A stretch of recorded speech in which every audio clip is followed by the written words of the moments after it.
Штогод у сярэдзіне мая ўсіх аматараў музейных экспанатаў, а таксама цікавых і запамінальных мерапрыемстваў запрашаюць на самае яскравае з іх – Ноч музеяў. Ужо ў 7-мы раз далучыўся да яе і раённы гісторыка-краязнаўчы музей. Тэмай акцыі ў гэтым годзе стала падарожжа ў часе. Был у нас в японском стиле, когда мы удивляли и японскими танцами, когда могли наши посетители посмотреть настоящую японскую церемонию, чайную церемонию. И даже гость к нам пришел. В этот день он был в Шклове по своим вопросам коммерческим, попал к нам на Ночь музеев. Были у нас и рыцарские бои, была у нас игра «Стратегия», «Брейн-ринг».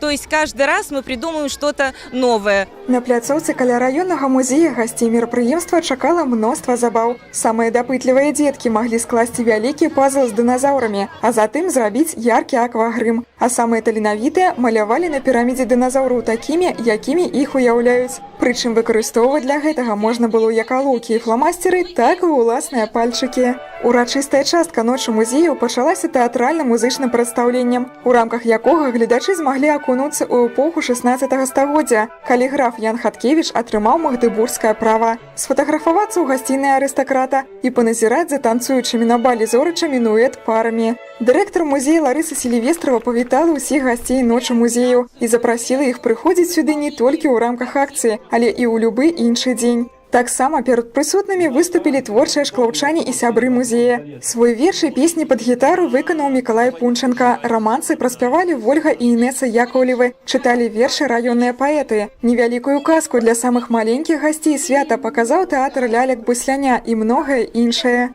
Первый раз? Нет, я пытаюсь каждый раз здесь быть. Что впечатляет здесь больше всего? Настоящая музыка. А еще атмосфера духовности. Цікавыя заданні і забавы чакалі гасцей свята і ў выставачных залах гісторыка-краязнаўчага музея. Игра-квест, она называется «Сокровища Екатерины II». Наши сотрудники придумали нечто очень интересное. Там будет сундучок с сокровищами, которые необходимо будет найти нашим участникам. И также игра в парке юрского периода.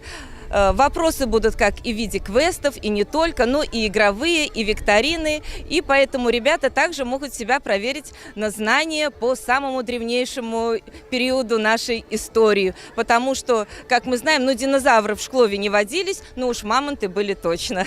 Заданні патрабавалі ад іх удзельнікаў не толькі розуму, але і фізічнай актыўнасці. Дазволілі лепш даведацца, як жыла планета ў час юрскага перыяду і бліжэй пазнаёміцца з гісторыяй Шклоўшчыны. Надо было бегать, искать бумажки, и их надо слаживать было, и там что-то находишь.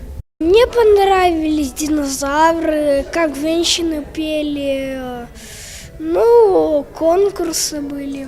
Такія мерапрыемствы ўжо сталі візітнай карткай музею ў многіх краінах свету. Іх любяць і з нецярплівасцю чакаюць. А яшчэ яны дазваляюць акунуцца ў незабыўную атмасферу былога і нібы на машыне часу перанесціся ў мінулае.